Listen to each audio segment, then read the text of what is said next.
I'm pleased to introduce Kevin Morris from the Peace River, Manasota Regional Water Supply Authority, who will speak on behalf of the group of authors on the potential influences of predicted ranges of future sea level rise on the timing and availability of regional water supplies from the Peace River facility. Please welcome Kevin Morris.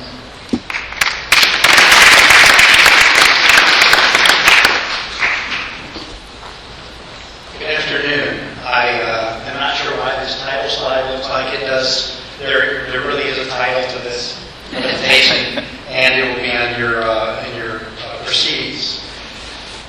The presentation I'm going to do today talks about, as Ernest said, sea level rise and projected impacts on the Peace River.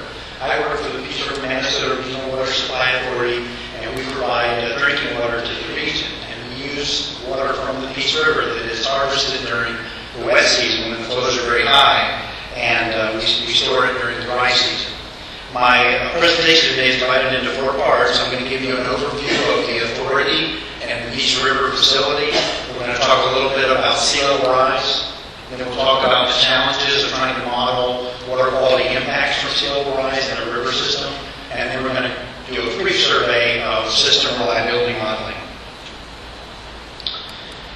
The Peace River Manasota Regional Water Supply Authority was created in 1982. We have 4 member governments. We have Charlotte County, which is the county we're in today. We have DeSoto County, which is where most of our facilities are found. And we have Sarasota County and Manatee County. We serve a population of about 300,000 citizens in this region. This is a map that you've probably seen in other presentations. This is the drainage basin for the Peace River. It's very large. It's 2,300 square miles, or about 1.5 million acres. A very large drainage basin. Our facility is located where the red arrow points towards there in southwest DeSoto County. We're about 19 miles from river miles from the mouth of the Peace River where it comes into Charlotte Harbor. And we're almost 40 miles from the Gulf of Mexico, where it makes its way through, where the river makes its way through Logan Grand Pass. This is just a close-up view of our treatment plant, and I won't say much more about it other than it's a 48 million gallon per day water treatment facility. Let's look at the river flows that come past that plant. This is, I don't know if you can make it out in the back there, but this is 38 years worth of daily average flows that come down the river. And I've compressed the vertical axis using a logarithmic scale. And what really jumps out at you here is that it's not unusual to have 2 orders of magnitude or even 3 orders of magnitude difference between the low and the high flows for this river system. It's also readily apparent by the spikes in here that when you have a large rainfall event, it's not uncommon for the peak flow to attenuate to a very low flow within a matter of weeks. And what this tells us is that the Peace River drainage basin, fortunately or unfortunately, is extremely efficient at channeling water off of it. So that when we have a big rainfall event, other than the lakes that are up there in Mike Britt's area in Winter Haven and Polk County, there really isn't any storage in this system, or very little compared to some of the other rivers that we have. So as a result of that, storage is a very critical element in our system for creating a resilient public supply.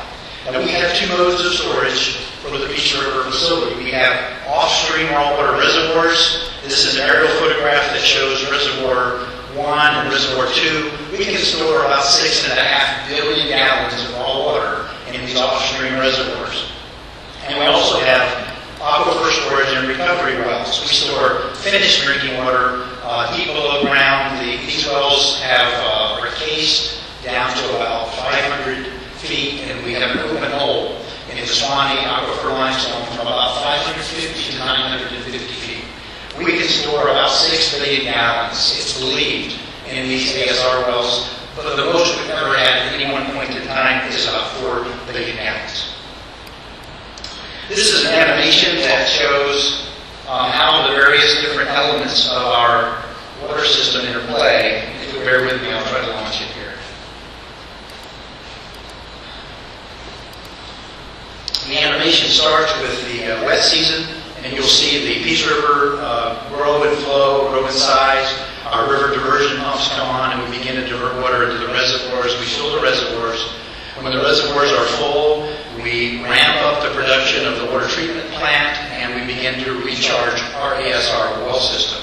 We put water underground in these wells until the end of the wet season.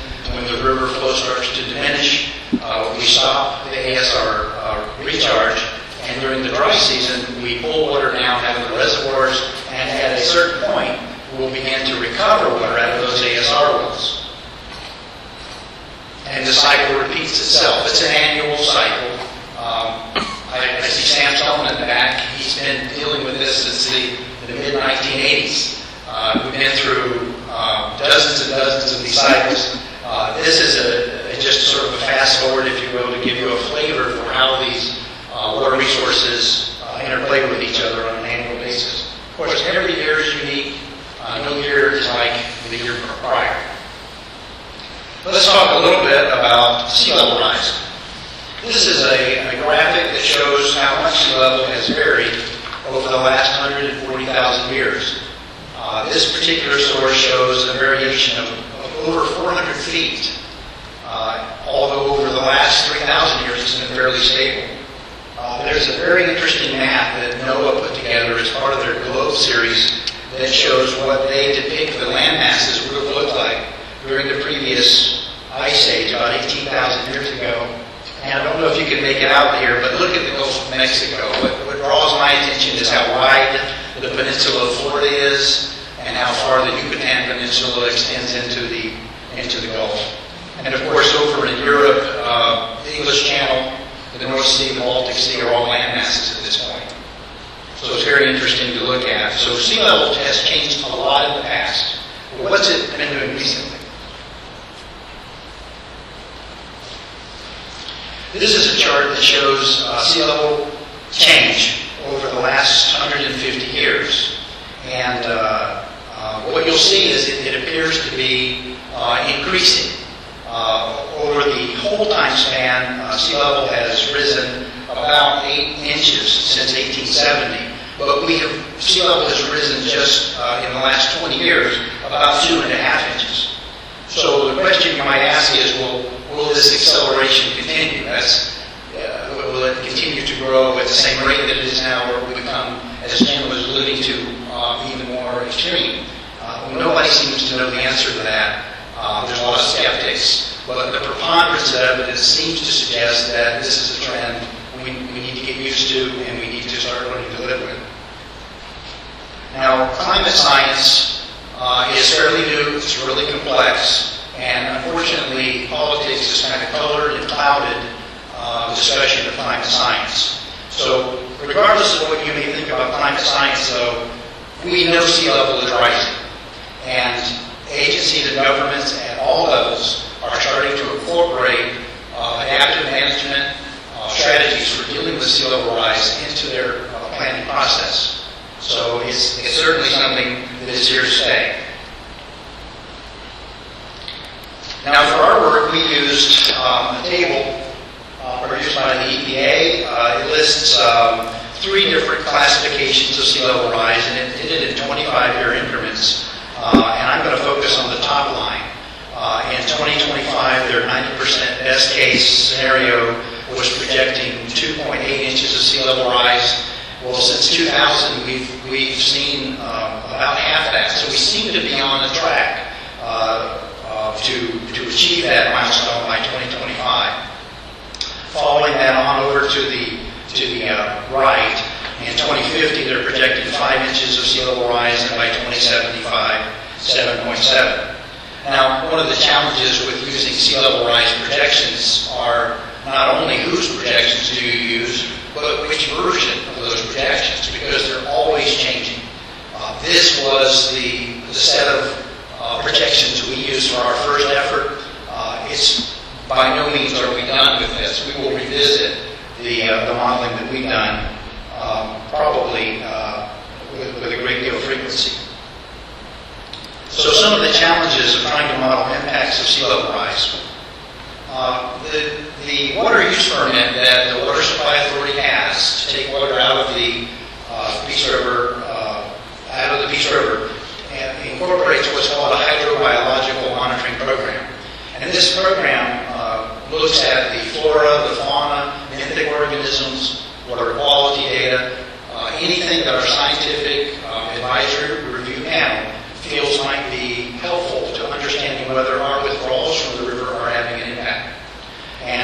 I'm proud to say we have not had any documented negative impacts from the withdrawals that we have been making since the late 1970s.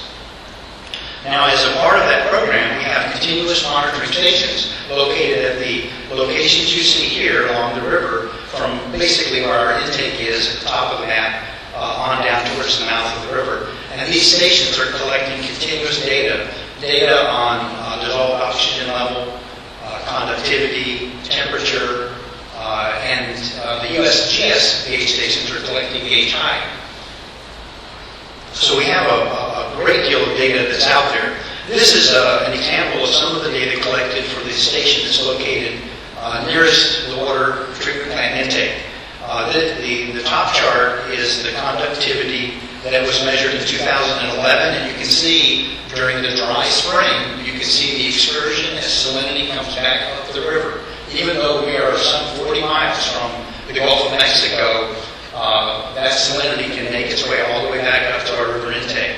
And we see almost an order of magnitude change in the conductivity values at that location. And the chart at the bottom is 2012. And again, every year is unique, every year is different, but we see somewhat the same type of phenomenon occur. So let's take, unfortunately for us, the gauge station and the river intake has only been there 3 years. So we only have 3 years of data to work on from that gauge. But here it is. We plotted all that data on the same chart. And what this does is it gives us a very valid database to try to look at linkages between gauge height and salinity. Now, what the modelers did was, what we're presuming is that at the same flow in the river, if the only difference was the tide was a little bit higher, that's going to have an impact, and it's going to influence the water quality, the conductivity. And with enough data, we can create a model. And our modelers focused on this area that you see bounded by red, from about 80 cubic feet per second to 500 cubic feet per second, because that's the area that we're most concerned about. At very low flows, we don't really care about the water quality when sea level rises, because the water supply authority, as a utility, can't take that water anyway. When the water is below 130 cubic feet per second, we don't take any water. It all flows past us down to the Charlotte Harbor. And at very high flows, we really don't care either, because when it's raining, it's in summer, and the Peace River is flowing, and there's a full bore of fresh water coming down that river, it will push the salinity wedge out. We're going to see good quality water during the wet season. So the equation that our modelers came up with is the expression that you see in front of you here, and it's quite impressive. It's a multivariate equation, and it relates the stage of the river to flow, and we come up with the salinity or conductivity. And from this relationship, we're able to backtrack and compare our predicted versus actual, and we get very good results on that. And here's the meat of what we're trying to produce here. Going back to those EPA charts where we had 90% probabilistic best case scenario, the green boxes, we had the median case scenario, the yellow boxes, and we had the worst case scenario, the red boxes.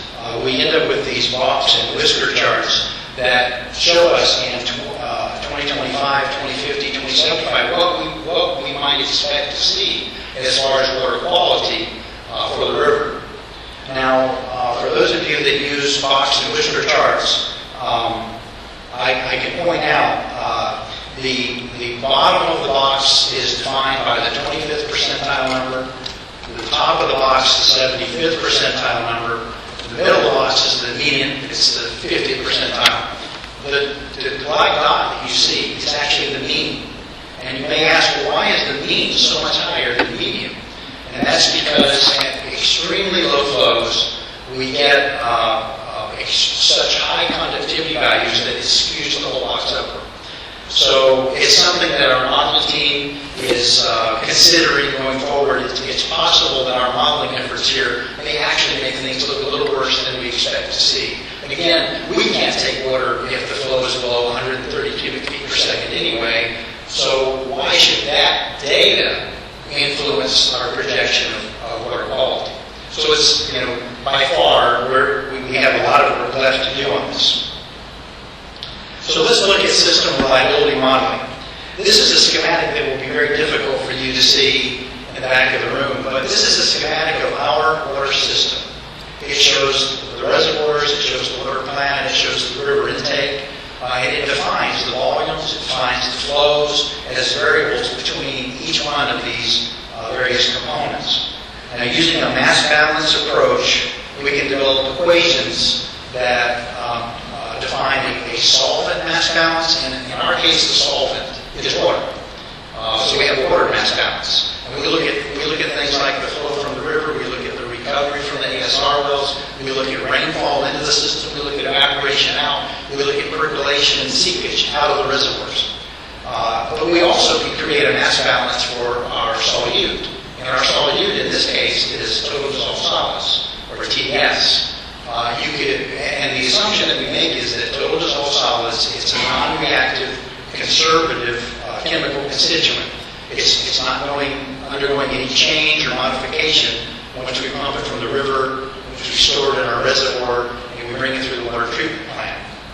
And of course, the water treatment plant itself, in adding chemicals to treat the water, we end up taking out about 20 milligrams per liter of dissolved organic carbon, but we end up adding chemicals as well, like sulfate and chloride and sodium from our various water treatment chemicals. And so the net result is that the water plant adds about 75 milligrams per liter of solids to the water. So these are an example of some of the equations that we can use to describe the mass balance for our system. We developed a system reliability model that uses the 38 years of hydrologic trace information. This is the rainfall, this is evaporation, and daily river flow. And we run that hydrologic trace through our model. And the model has 98 variables. There's 38 operational variables. There are 60 climate-associated variables in the model. The sea level rise scenarios that we included, you see here, the current conditions is the bottom line, the black line at the bottom. And you can see that as the sea level rise scenarios go from sea level scenario number 1 up through number 5, it's worst case water quality at the low flow. And beyond about 5,000 cubic feet per second in the river, they all converge. Again, we're presuming that at high flows, there won't be much of a change in water quality. These are some of the results that we found for our existing configuration. We find that there is no difference in water quality or quantity reliability up through sea level rise scenario number 4. We're at 99.9% reliable. By the time we get to scenario number 5, which we're projecting is about 2050, you have about a 1% decrease in quantity reliability. The green bars reflect quality reliability. And we're seeing that quality reliability is a little more sensitive to sea level rise than quantity. And we see that we're at 96% out until about sea level rise scenario 3, and then we decline from there. Now, we didn't use the model to look at any possible projects we could use to mitigate or recoup the loss of reliability, but we certainly could. Let me go through my conclusions really quickly. Sea level rise is happening. It's not likely to turn around in reverse. We have to consider adaptively managing our infrastructure with respect to sea level rise. Sea level rise projections are a moving target. It's very difficult to project the impacts on water quality for river systems. Very difficult. This is some of the worst work that I've seen done for Florida. And although I'm saying that we're unlikely to see any impacts before 2050, I'm pointing the arrow right back to that conclusion that we need to come back and revisit these projections as soon as we get more model. If I could just have another 30 seconds there. So the recommendations, we need to absolutely collect more data, the data that we have out there. We need to coordinate better with other agencies. The South Florida Water Management District has got some great modeling going on for the Peace River to look at some of the very things that we're interested in as a utility, and we're working with them on that. We need to use models like we've developed here to assess the cost-benefit ratio. For example, I can improve my reliability by adding more reservoir storage. I can improve my reliability by increasing my river diversion pumps. We can add an alternate source of supply. The last two conclusions here, I'll just refer to this image. We need additional river monitoring stations. In this chart, you can see how wide the river is. The gauge station I'm using to collect all my data is just on the top edge of this braided river channel. We need more recording stations. We need to gather more data. And then the last recommendation we have is that it would be very helpful to do some high-definition mapping of the topography of the river, the banks, because as sea level rises, it's very likely going to come out of its banks at some point, and we will get a sheet flow. And as that water starts to short circuit, instead of following the circuitous river channel, we're going to see some unexplained reactions there with salinity. And of course, I had co-authors, Tony Janicki, Ralph Montgomery, wonderful resources. They've lived with the Shore Harbor for decades, and you folks all know who they are. And then my boss, Mike Coates, with the Water Supply Authority, and then Sam Stone in the back, and then a number of other folks. And I appreciate your patience, and I'll take any questions if anyone has any.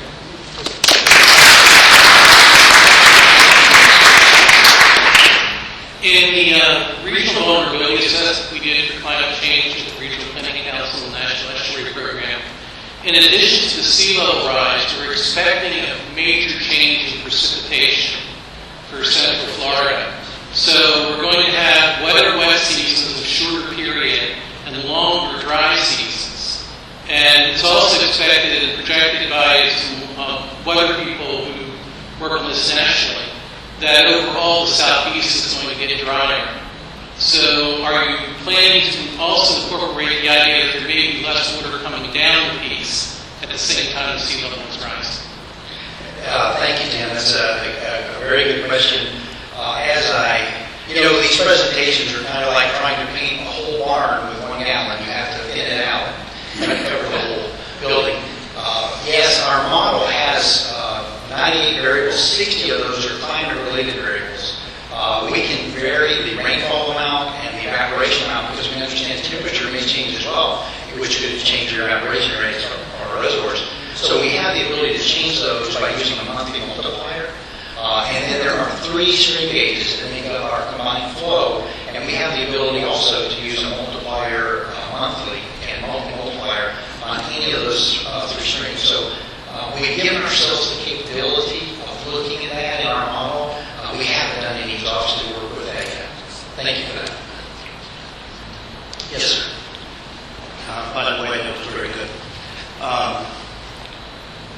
I sample, as a volunteer, I sample the water quality here in Punta, Gorda. And one of the things that they provided us with a nice tour of Punta Gorda's water supply capability. And besides getting water from, I believe it's Shell Creek, through a dam arrangement that they have here, with permission, I think, from the Corps of Engineers and that sort of thing. They also have deep injection valves. We are apparently going to go through with reverse osmosis, and because of this whole factor of what this gentleman said was the possibility of having longer duration of dry spells, and the city looked at that and said, okay, we think that maybe we would be much better off by investing in this, even though it's going to cost something like $29 million, I think, for this thing. What is your opinion of the direction that Punta Gorda is going by mixing maybe a 50% RO output with what